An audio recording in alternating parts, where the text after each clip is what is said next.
I am not the prick you think I am. Hey everybody, welcome back to an episode of New Brew Review. I'm Chris Sandback, co-host of the Hoppy Craftsman podcast. We've been doing kind of a monsters theme since it's getting close to Halloween, so we're going to stick with that.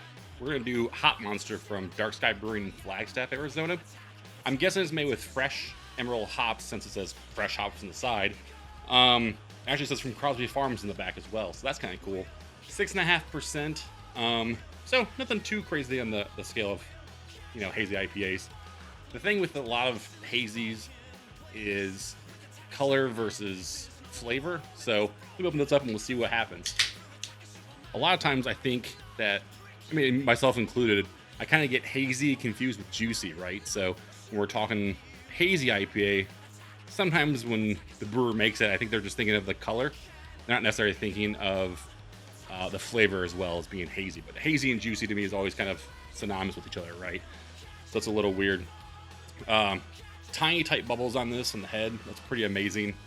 Color is very, it's right in the range where you think it would be. Brighter towards the top, a little hazy towards the bottom. Overall, not a lot of smell from it for being a fresh hop beer. Usually fresh hops, since they're so fresh, because that's the whole point of it, right? So they come fresh from the farms to the brewer. The brewer makes them within like a certain amount of time. It's usually like 48 hours, 72 hours, somewhere around there. And you get a lot more of the natural things from it. They don't dry out as much. You lose those, the oil, the essential oils from the hops. So we'll see. But overall, the aroma's not a ton there.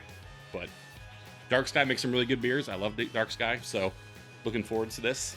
And again, hoping it's more on the juicy side compared to the hazy side, but you never know. Let's try it.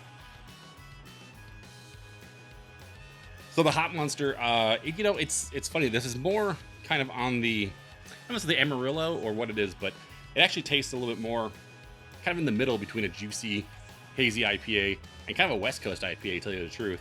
It's got some of that piney, resiny, bitter taste to it. Some of the, the undertones of, the hazy, juicy stuff that people really like. All in all, not a bad beer. But not my favorite per se. And it just could be because of the Amarillo.